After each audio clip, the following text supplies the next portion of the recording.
Hello दोस्तों, black clover के episode की स्टार्टिंग में हम अस्टा को देखते हैं जिसका डेविल यूनियन मॉड ऑफ हो जाता है क्योंकि उसकी टाइम लिमिट 5 मिनट थी और अस्टा नीचे गिरने लग जाता है और शोक होते हुए कहता है यूनियन मॉड इतनी जल्दी खत्म हो गया।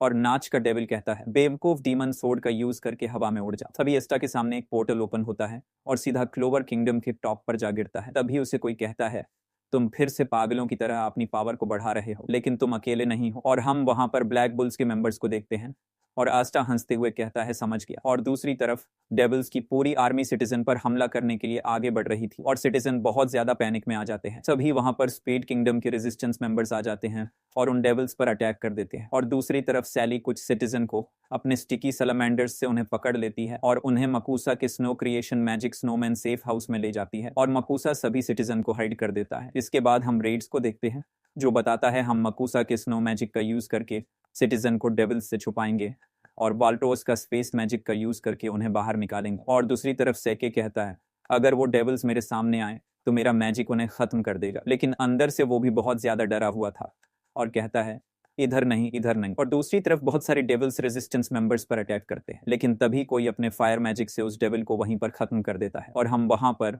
फेगोलियन को देखते हैं जो अपने ड्रैगन को वहां पर समन करता है और उन्हें एक ही झटके में खत्म कर देता है और रेजिस्टेंस मेंबर्स से कहता है हमारे कंट्री अलग हो सकते हैं लेकिन हमारे सिटीजन्स को प्रोटेक्ट करने की इच्छा एक ही है। तभी उसे कुछ महसूस होता है और दूसरी तरफ देखता है तो डेविल्स आग की फ्लेम से बाहर निकलते हैं और उड़ते हुए फुएगोलियन और उसके ड्रैगन को घेर लेते हैं। मतलब उन डेविल्स पर फायर मैजिक का कोई असर नहीं होता। और दूसरी तरफ कुछ डेविल्स माकुसा के स्पेल में घुस जाते हैं और फायर से अटैक करने लगते हैं, लेकिन रेजिस्टेंस मेंबर्स उन्हें रोकने की कोशिश करते हैं, लेकिन वो डेविल्स उन पर भारी पड़ रहे थे। तभी एक डेविल सिटीजन पर हमला करता है, लेकिन तभी वहां पर एक ब्लास्ट होता है और उन सभी डेविल्स को खत्म कर देता है। और वो पर्सन कहता है वो पावरफुल स्पेल क्या था, उसने केवल डेविल्स पर हमला किया जबकि ह्यूमंस को बिना किसी नुकसान के छोड़ दिया। और हम वहां पर ब्लैक बुल्स के मेंबर्स को देखते हैं जो वहां पर पहुंच चुके होते हैं। इसके बाद हमें एक फ्लैशबैक दिखाया जाता है जहां पर हम ड्रायड को देखते हैं जो कहती है मैं ड्रायड हूँ, मुझे थोड़ी प्रेडिक्शन की पावर मिली है। और प्रेडिक्शन का मतलब भविष्यवाणी होता है। और आगे कहती है मुझे पता था कि तुम आओगे और मुझे ये सिग्नल मिला है कि अंडरवर्ल्ड का डोर खुलने वाला है और डेविल्स की आर्मी यहाँ एलिसिया में भी काफी तबाही मचाएंगे। इस पर पटोली कहता है हम जो तुम्हें सिखाने वाले हैं उसका नाम अल्टीमेट मैजिक है और ये तुम्हारे मैजिक के सारे मैजिक को कंटेन करता है और ये हर पर्सन के लिए एक यूनिक अनराइवल्ड स्पेल बनाता है और केवल चुने हुए एल्फ जिनके पास बहुत ज्यादा मैजिक होता है इसका यूज कर सकते हैं। और हम प्रेजेंट में देखते हैं वो सभी अपने ट्रू मैजिक का यूज करके उन सभी डेविल्स पर अटैक कर देते हैं और वो सभी डेविल्स एक ही झटके में मारे जाते हैं और उनका भी खेल वहीं पर खत्म हो जाता है। और ये देखकर नोएल कहती है तुम बस इंतजार करो वेने का। तभी हम सामने के डोर को देखते हैं और उसमें से 2 और डेविल बाहर निकलते हैं, लेकिन एक डेविल को कोई पकड़ लेता है और दूसरे डेविल का खेल वहीं पर खत्म कर देता है। और ये सब देखकर उनका भी सिस्टम हैक हो जाता है और उसमें से बहुत सारे डेविल्स बाहर निकलते हैं जो मिड रैंक डेविल होते हैं, जो नॉर्मल डेविल्स से स्ट्रांग होते हैं और कहते हैं बाहर के डिलीशियस माना को पीते हुए गेम खेलना इससे बेहतर और कुछ नहीं हो सकता, लेकिन मैं सोचता हूँ कि इंसानों के साथ खेलना और भी ज्यादा मजेदार होता होगा। और ड्रायड कहती हैं लो लेवल डेविल्स के साथ अगर तुम ढेर सारा माना यूज करते हो तो तुम उन्हें काट सकते हो, भले ही तुम एआरकियन स्टेज पर हो, लेकिन प्रॉब्लम उन डेविल्स की है जो मिड रैंक और उससे ऊपर के हैं। तभी लक कहता है अरे देखो तो एकदम सही साथी मिले हैं खेलने के लिए, चलो देखते हैं मेरा अल्टीमेट मैजिक क्या कर सकता है।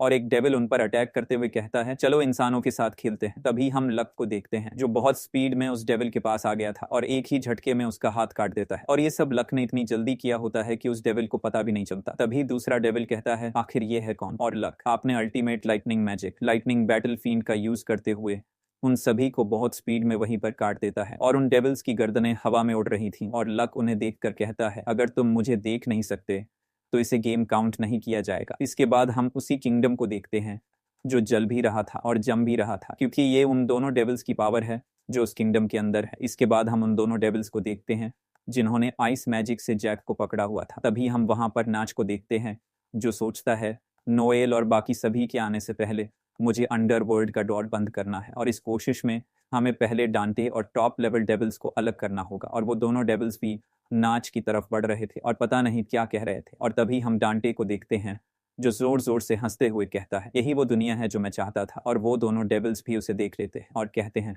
वो भी एंटरटेनिंग लग रहा है, नहीं रुको वो लूसीफिरो का खिलौना है, क्या अभी गड़बड़ हो जाती। इसके बाद हम जैक द रैपर को देखते हैं जो वापस से खड़ा हो गया था और कहता है याद रखना तुम मेरे साथ लड़ रहे हो और मैं कसम खाता हूँ मैं तुम्हें काट डालूंगा। और डांटे कहता है इंटरेस्टिंग। और दूसरी तरफ हम नाच को देखते जो अभी भी सोच रहा था जैक अकेले लड़ रहा है और मुझे उस पर गैम्बल लगाना पड़ेगा। और आपने डेविल से पूछता है क्या तुमने अपना मिशन पूरा कर लिया है, और कहता है ऑल राइट। और डेविल यूनियन मोड गैलस में ट्रांसफॉर्म हो जाता है और उन डेविल्स पर कैरेक्टरिस्टिक कॉल से अटैक करता है, लेकिन उन डेविल्स पर कोई खास असर नहीं होता। तभी नाच अपने डेविल हैंड से उन्हें नीचे से पकड़ लेता है और उन्हें डार्क प्रिजन में लेकर आ जाता है। और वो दोनों डेविल कहते हैं उसने हमें एक पल के लिए मोशनलेस कर दिया और नीचे लेकर आ गया, कितना एंटरटेनिंग है।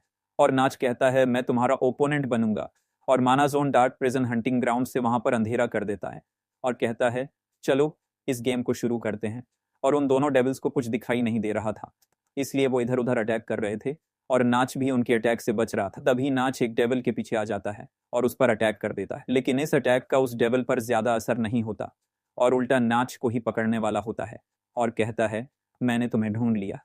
और नाच कहता है मैं जानता था मेरा अटैक उन पर काम नहीं करेंगे और उसके ऊपर उनका मैजिक एंडलेस है, मैं इक्वस के साथ डिफेंस भी नहीं कर सकता, लेकिन मैं मरते दम तक उन्हें डॉज करता रहूंगा और इस डार्क प्रिजन में उन्हें रोके रखूंगा। लेकिन वो दोनों डेविल्स कहते हैं तुम बहुत तेज हो, लेकिन तुम यहाँ से भाग क्यों नहीं जाते। और उनकी बात सुनकर नाच कहता है क्योंकि मैं तुम्हें माफ नहीं कर सकता और तुम्हारे अनजस्ट ईवल की वजह से मैं जिंदा हूँ और मैं मरने से नहीं डरता। इसके बाद हमें नाच का एक फ्लैशबैक दिखाया जाता है और हमें बताया जाता है फॉस्ट का हाउस एक अपर कास्ट का परिवार था और उनके पास ट्विन सन्स थे और यंगर ट्विन एक अच्छे इंसान की ट्रू इमेज थी।